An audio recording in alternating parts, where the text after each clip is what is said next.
Hey, this video illustrates the operation of the Lineman Datalogger field probe. And the video assumes that you have already looked at the video that describes how to put in batteries and turn on any of our field probes. So right now what I have is a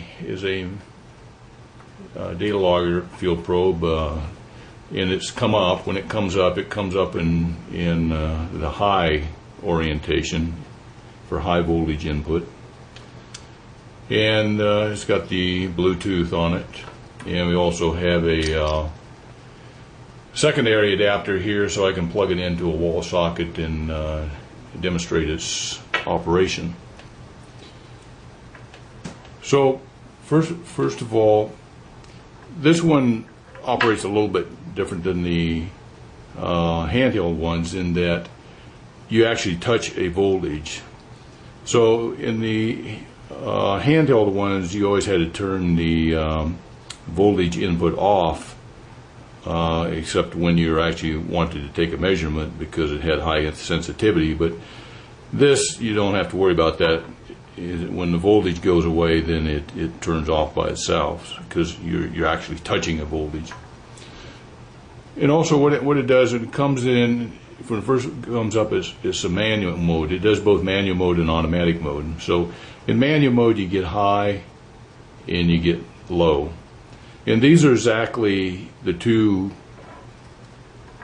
indications you get if this had been a manual Lineman field probe.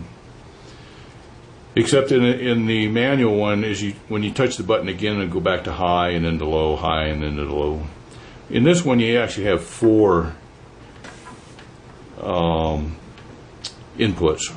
You get the high, low, then the next one is automatic high. So this is Datalogger mode for high voltage input. And the next button is automatic mode, Datalogger mode for low voltage input. And then when you go back again, you're back into high and low. So you just cycle through these. So typically you're going to use a probe either one way or the other when you start out. If you're going to use manual, it's fine. You just go high to low, and then if you needed to go back, you would pass through these other two configurations and go back to maybe high or low. And one thing to remember on Lineman field probes is, even though we have high and low ranges, the only time you use the high voltage input is when you're touching a voltage over 1,000 volts and you have the ground cable on it. I don't have a ground cable here right now, but we have the ground for the secondary adapter. And you won't be in that situation very often. If you want to take say a voltage from 7200 to ground, a feeder voltage, and you use a ground cable, and the instruction manuals will tell you why you might want to do that sometime. Then you use a high. Otherwise, you always use a low. Every other situation, just use a low. And if you were on that high voltage with a ground cable and you're in the low configuration, it won't hurt anything.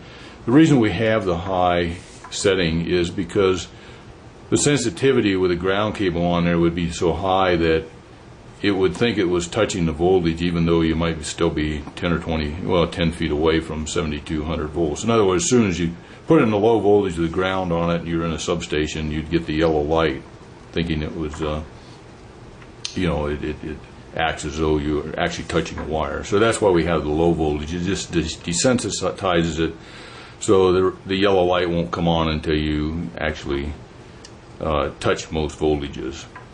Though if you're on very high voltage transmission, like 345 kV, you only have to get within about 10 feet of it, but you always use the low position.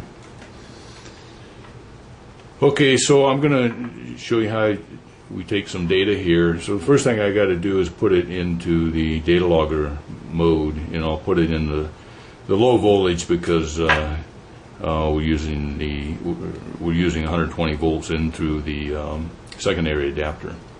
So the first thing I have to do is go turn on the Bluetooth.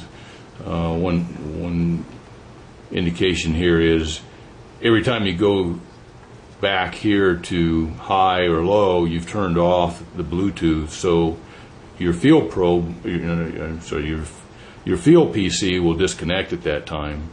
So typically you'll be in the low voltage automatic data logger, and you just leave it there, because if you cycle through again, then you have to go back and connect the Bluetooth again at the PC. So I'll just go in here to the Bluetooth program and just tell it to connect. Before I do that,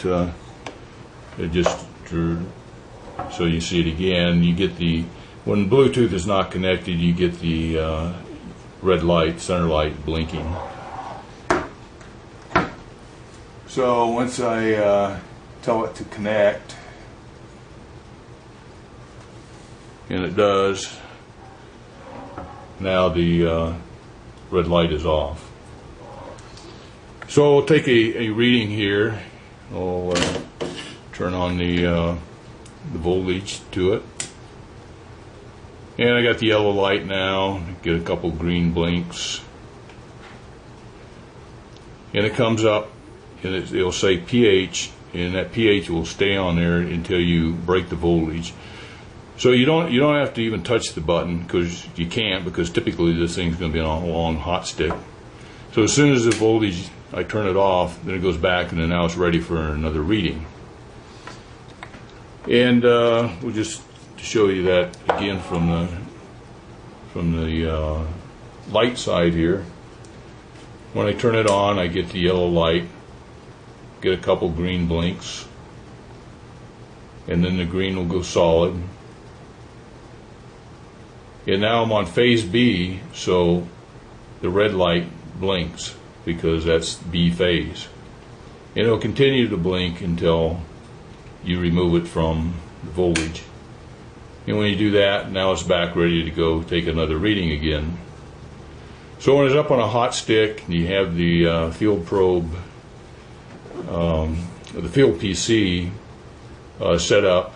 Every time you touch a energized line, you'll get a new reading. And if you have a air card and internet access, it will immediately decipher that reading and blink one of the A, B, or C LEDs so you can see it. And as it was pointed out in an earlier video, let me disconnect the air card here. I'll just turn it off, so we won't have internet access now. So now we'll do the sequence again. We get the yellow light, get a couple green blinks, it'll go solid, and then all three lights will blink, which means it did record the data onto your field PC, but you didn't have internet access, so it's just recorded with a red dot in the field PC software. So the measurement indicator would just show this reading taken with a red dot instead of a green dot. And as soon as you turn off the voltage, now it's ready for another reading. So that's basically how you use the Lineman probe. The Lineman probe has a definite advantage over a handheld in that you can use it in any situation where you can touch a voltage.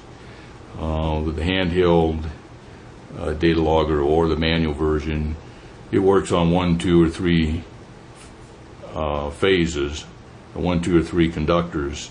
But if you have underbuild, you got 6 conductors, or you're in a substation, you got all kinds of different voltages and phases.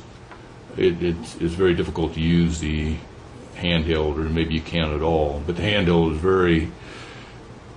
is a great time saver and very good if you're under on lines that you can measure, like 345 kV transmission lines. There are only 3 lines there. You can take one reading and get all 3 phases, and you don't have to put it up on a Lineman probe on a 40, 50 foot extension hot stick to get up and actually touch it or get near conductors.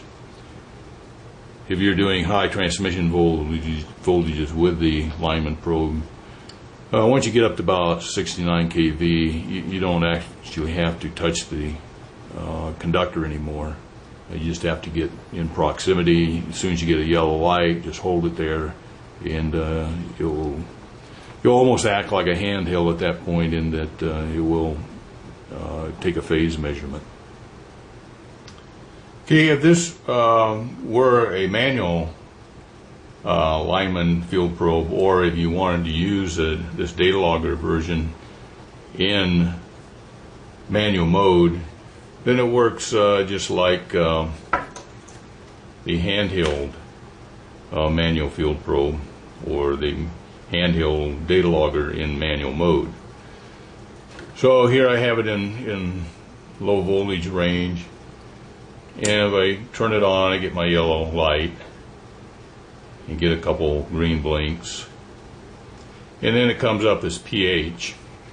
Only this time, of course, it isn't connected to the field PC, so you just touch the button and you get your first reading, is indicated by number 1, and you either write it down or call it in. If you call it in, you use the alpha numerics there, which are indicated on the front panel.